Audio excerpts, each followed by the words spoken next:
Between the 26th of November 1972 and the 20th of January 1973, there were 4 paramilitary bombings in the centre of Dublin, Ireland. 3 civilians were killed and 185 people were injured. No group ever claimed responsibility for the attacks and nobody was ever charged in connection with the bombings. The first bombing in Burgh Quay may have been carried out by former associates of the Littlejohn brothers who were secret intelligence service provocateurs, in a successful attempt to provoke an Irish government clampdown against the Provisional IRA, while the other 3 bombings were possibly perpetrated by loyalist paramilitaries, specifically the Ulster Volunteer Force, with British military or intelligence assistance. The UVF claimed in 1993 to have carried out the 1974 Dublin and Monaghan bombings, which incurred the greatest loss of life in a single day throughout the 30-year conflict known as the Troubles. On the 1st of December 1972, when 2 separate car bombs exploded in Eden Quay and Sackville Place, Dáil Éireann was debating a bill to amend the Offences Against the State Act, which would enact stricter measures against the Provisional IRA and other paramilitary groups. As a result of the 2 bombings, which killed 2 men and wounded 131, the Dáil voted for the amendment, which introduced special emergency powers to combat the IRA. It is believed that the 26th of November and the 1st of December bombings were executed to influence the outcome of the voting. Irish Supreme Court Justice Henry Barron commissioned an official inquiry into the bombings. The findings were published in a report in November 2004. Background: the bombings in Dublin occurred at the end of what was the bloodiest year in the entire 30-year-old religious political conflict known as the Troubles,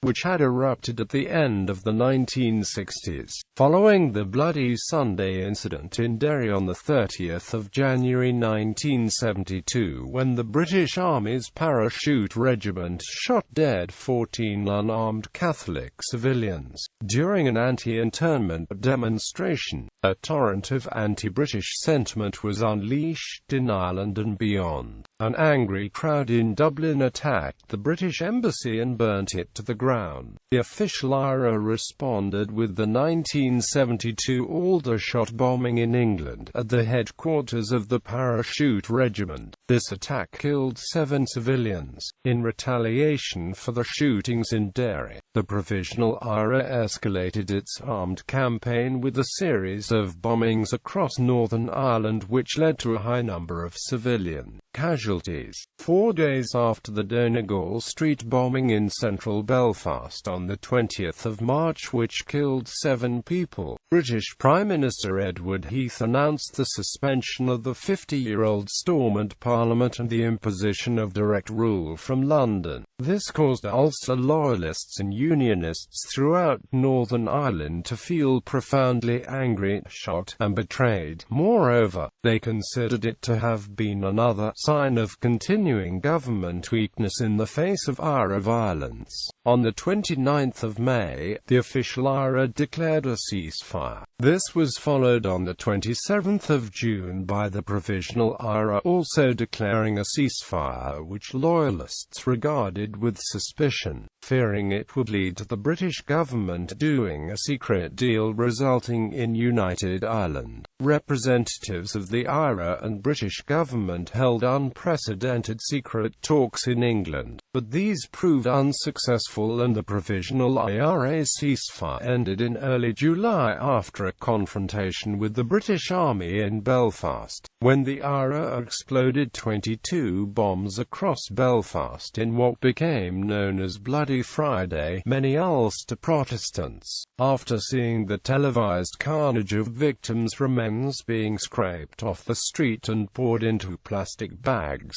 rushed to join paramilitary organisations such as the Legal Ulster Defence Association of the illegal Ulster Volunteer Force. The bombings also led the British Army to launch Operation Motorman, which saw the arrival of an additional 4,000 troops to assist in the recapture of the mostly IRA-controlled no-go areas in Belfast and Derry. The dismantling of these no-go areas, which had been set up by residents in certain nationalist, Republican districts to prevent access by the security forces, effectively prohibited the IRA from enjoying the same operational freedom it had known prior to the implementation of Operation Motorman. The UVF was led by Gusty Spence, who was imprisoned since 1966 for a sectarian murder. In July 1972, his associates on the outside staged a fake kidnapping while Spence was on bail and he was at liberty for 4 months.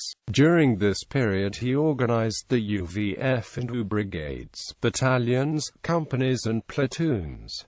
These were all subordinate to the brigade star. He also managed to obtain an arsenal of sophisticated guns and ammunition after a raid on Kings Park Camp, an Ulster Defence Regiment, Territorial Army depot in Lurgan by an armed UVF gang. The UVF also stole 20 tons of ammonium nitrate from the Belfast docks. During the spring and summer of 1972, the UDA set up barricades and no-go areas in Belfast and paraded through the city centre in a massive show of strength. William Craig, leader of the Unionist Vanguard movement, addressed a meeting of right-wing MPs in Westminster who belonged to the Monday Club on the 19th of October, during which he claimed he could mobilise 80,000 men who are prepared to come out and shoot and kill. On the 28th of October, a bomb was found in Dublin's busy Connolly station and firebombs detonated inside 4 Dublin hotels. On the 4th of November, Spence was recaptured in Belfast by the British Army.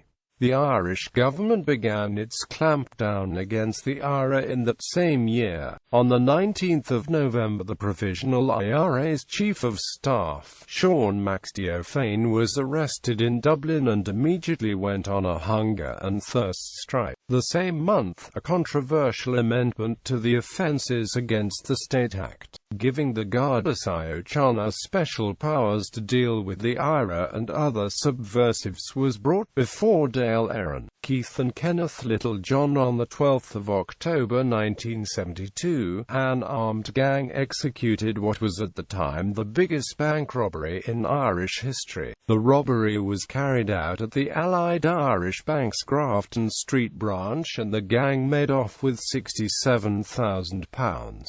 4 days later, Garda officers raided the Drumcondra residence of 2 Englishmen, brothers Kenneth and Keith Littlejohn, where they recovered £11,000 of the sum taken. The brothers were arrested in England on the 19th of October and were flown to Ireland in March 1973 following the issuing of an extradition warrant from Dublin. Prior to and during the trial, the brothers claimed to be MI6 official IRA double agents who were introduced to the British security forces by Pamela Dillon, Lady Onslow, the Anglo-Irish ex-wife of William Onslow, 6th Earl of Onslow. She had become acquainted with Keith Littlejohn through her work with the ex-Borstal organisation Teamwork Associates in London. Keith Littlejohn had spent time in Borstal, whilst Kenneth had served a prison sentence from 1965 to 1968 for robbery.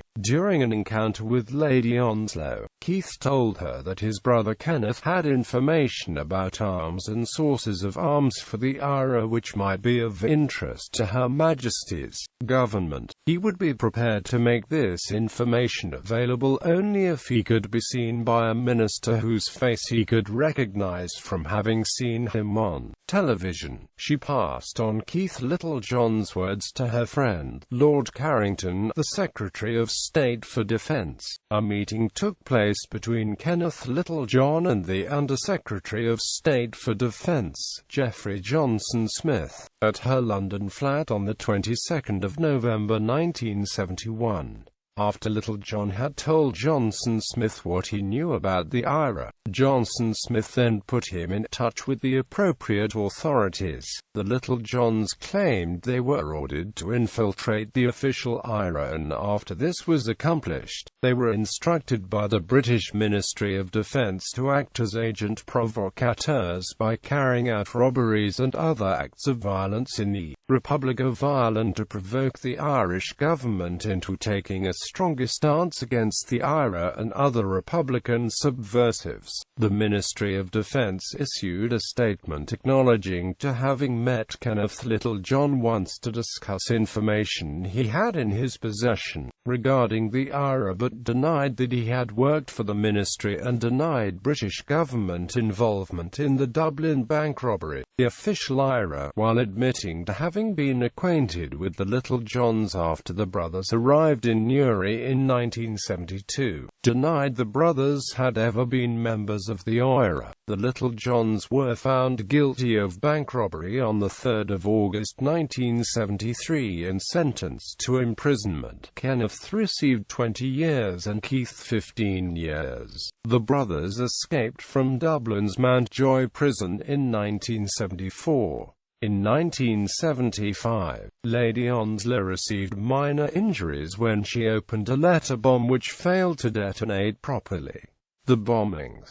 The 26th of November 1972, Burgh Quay. The first of the 4 bombs exploded on Sunday, the 26th of November 1972 at 1:25 a.m. outside the rear exit door of the Film Centre Cinema, O'Connell Bridge House, during a late-night showing of a film. The bomb went off in the laneway connecting Burgh Quay with Leinster Market, injuring 40 people, some very badly, including facial, leg and serious bowel wounds. There were 156 patrons and 3 employees inside the cinema at the time of the blast. Although there were no fatalities, the force of the explosion hurled customers out of the seats and onto the floor. There was much panic as people, fearing a second bomb would explode in the midst, rushed to escape from the crowded cinema. Shops and buildings in the immediate vicinity received extensive damage. The area was sealed off by the Garda and they launched an investigation. A ballistic officer determined that the explosion's epicenter had been on a doorstep outside an emergency door leading to the laneway. However, no trace of the bomb or explosives used were ever found at the scene. The Gardaí interviewed a number of witnesses who came forward alleging to have seen the bombers in the laneway prior to the explosion, and although photo fits of the suspects were drawn up, the bombers were never apprehended. The Garda Síochána believed the bombing was carried out by Republican subversives, including former associates of the Littlejohn brothers. The night following the bombing, an 8-man IRA unit unsuccessfully tried to free Max Diofane, who had been taken to Dublin's Mater Hospital for treatment due to adverse effects of his hunger and thirst strike on his health. The ward in which he was kept was under heavy police guard. The armed IRA unit exchanged shots with 2 members of the Guardar Special Branch, 1 detective, 2 civilians and 1 of the IRA volunteers suffered minor injuries from gunfire. The 1st of December 1972, Eden Quay and Sackville Place. On Friday the 1st of December 1972 at 19:58, a blue Hillman Avenger, registration number OGX 782K, exploded at 29 Eden Quay close to Liberty Hall Tower Block. The blast blew the Avenger apart and what remained of the vehicle was catapulted 18 feet away to rest outside an optician's office. A wall of flame shot up which was visible to people across the Liffey River on the opposite Burgh Quay. 6 cars parked in the vicinity of the Avenger were set on fire and piled on top of each other. Most of the windows of Liberty Hall and other nearby buildings imploded and the edifices were damaged. Although a number of people suffered injuries, some horrific, nobody was killed. One of the injured included a pregnant woman. Customers inside the quayside Liffey bar, near the explosion's epicenter, were hurt by flying glass and some had open head wounds. Following the explosion, a huge crowd of people hurried to the scene where police and ambulances had already arrived. At exactly the same time the car bomb detonated in Quay. The Belfast newsletter received a telephone call from a man using a coin box speaking with a Belfast English type of accent. He issued a warning that 2 bombs would explode in Dublin. He gave the locations as Liberty Hall and Abbey Street behind Clara's department store. The newspaper immediately phoned the Royal Ulster Constabulary, who in turn relayed the warnings to the Garda control room Dublin Castle at 20:08. A team of Gardaí were sent to investigate the area around Sackville Place and Earl Street. A policeman ran into a CIE bus company canteen in Earl Place, warning the employees inside to clear the building as there was a bomb scare. Just after the building was evacuated, a 2016 silver grey Ford Escort, registration number 955 1VZ, exploded in Sackville Place 40 feet away from its intersection with Marlborough Street, throwing people up in the air and in all directions, killing 2 CIE employees who moments before he had left the canteen. The victims were George Bradshaw, a bus driver, and Thomas Duffy, a bus conductor.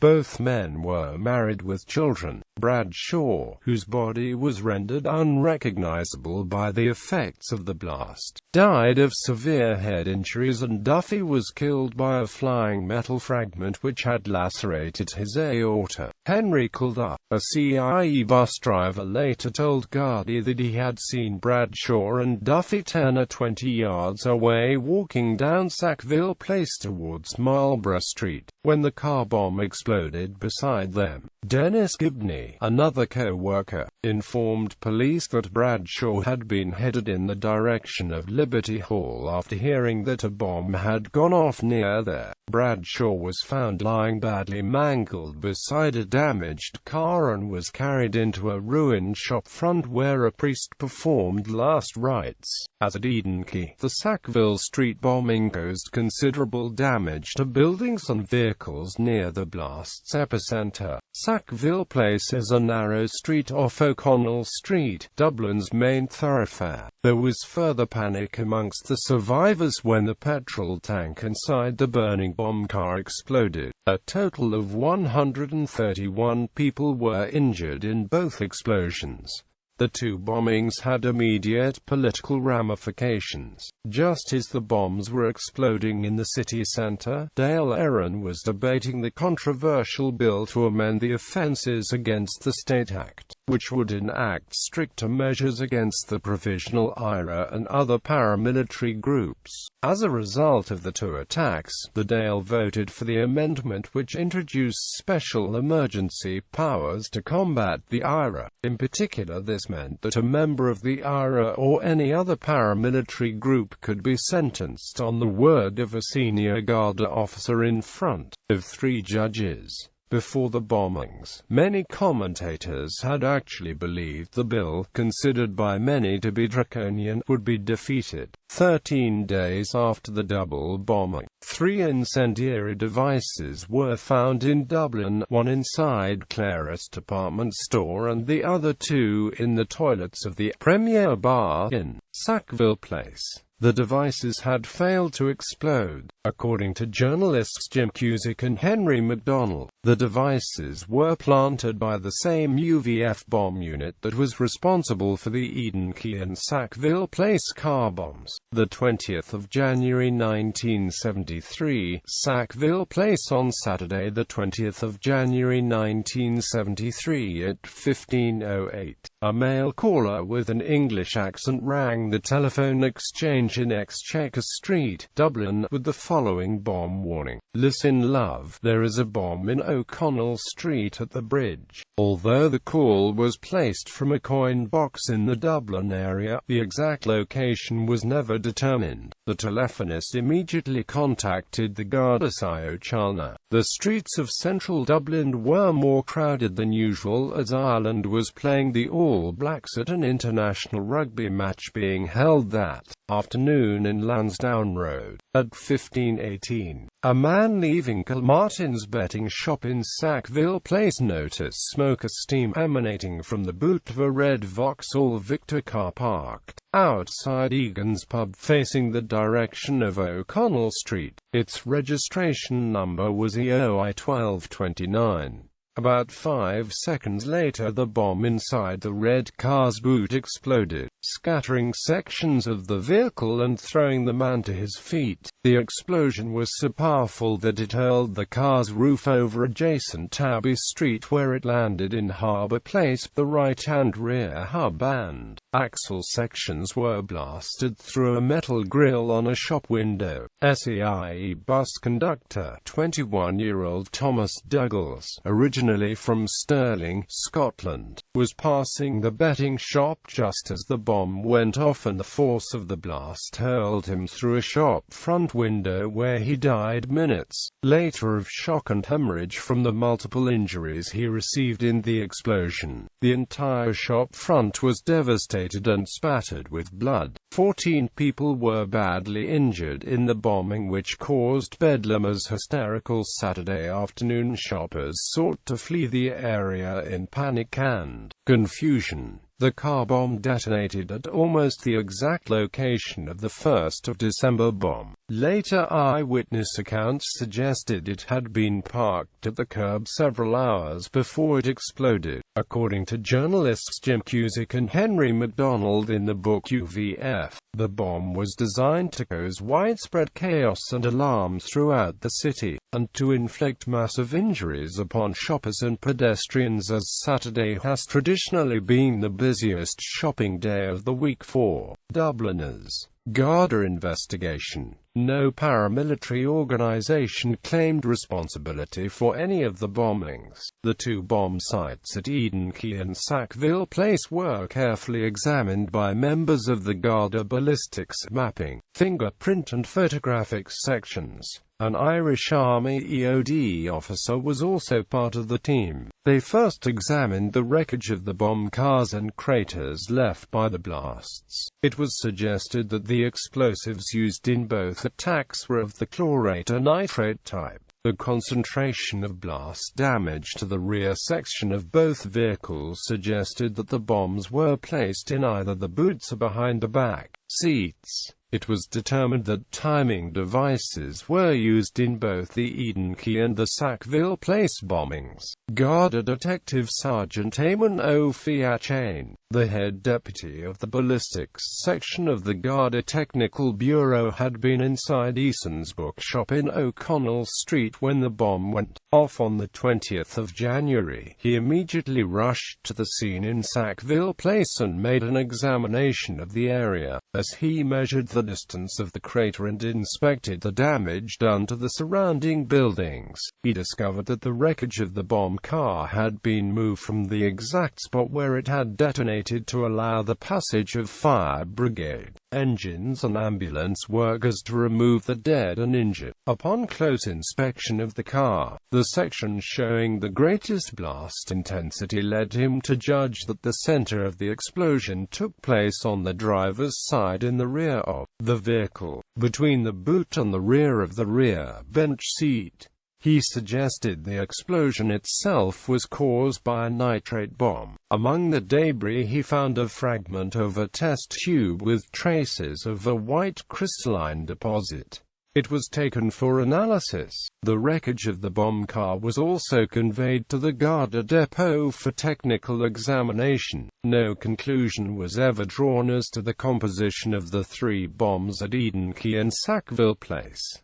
The bomb cars. Regarding the two bomb cars which exploded on the 1st of December 1972, Guardar investigators in Belfast discovered that both vehicles had been hired in that city on the 30th of November 1972 by a man aged about 40 using the stolen driver's license in the name of Joseph Fleming with an address in Derby, England. It transpired that Fleming's car had been stolen from a car park in Ballymoney, County Antrim on the 11th of August 1972, and his documents including the driving license had been taken as well. The Garda Síochána was satisfied that Fleming had had nothing to do with the two bombings. Descriptions of the man who hired the Ford Escort at Moley's car hire firm in Belfast's Victoria Square at 9:00 a.m. were provided. His accent was described as having been that of a cultured Englishman or a Belfast man who had spent time in England. The same man hired the Avenger at 11:30 from Ava's Car Rentals at Aldergrove Airport. As with Moley's, the man used the Fleming driver's license and paid with English banknotes rather than notes issued by banks in Northern Ireland. Police also discovered that Fleming's license had been used on other occasions to hire cars. These other vehicles may have been scouting and getaway cars for the bombing team. The Vauxhall Victor had been hired at noon on the 19th of January 1973 from Belfast Car Hire in Grosvenor Road. The following morning at 8:30, as the hirer was driving along Agnes Street off the Shankill Road, it was hijacked by two men. He was taken away by the hijackers and held hostage inside a building until 1500 after receiving instructions by the hijackers to report the car theft to the Tennant Street RUC station. The man was deposited at the junction of Twaddle Avenue and Ballygomartin Road. At 3:20, he walked inside the RUC station as instructed, where he made a statement to the police regarding the hijacking. The Garda Síochána interviewed a number of witnesses who had seen the bomb cars at various locations in the Dublin area and en route. The original Northern Ireland registration plates had been retained on all three vehicles. The eyewitnesses gave descriptions of the car's drivers and passengers which were used to make up photo fence. The timing of the sightings of the cars used in the 1st of December attacks indicated that the bombers had driven the vehicles down to Dublin on 30 November. A Garda standing outside the Drogheda Garda station on the 20th of January had registered all the vehicles with Northern Ireland and English registration plates. He had noted down the registration number of the red Vauxhall as it passed through Drogheda heading south towards Dublin at about 12:12, although he hadn't taken notice of the driver's appearance nor observed whether there were any passengers inside. The cars preceding and following the Vauxhall were subsequently traced, but their occupants were found to have had no connection to the Dublin attacks. The suspects' photo fits were circulated around hotels, guest houses as well as bus, rail, air and train termini, all possible places where the suspects may have been observed. A photo fit of the man who hired the cars in Belfast was passed on by Garda to the British Defence Forces. The Garda enquiries did not yield results and the bombers were never apprehended. No one has ever been charged in connection with the bombings.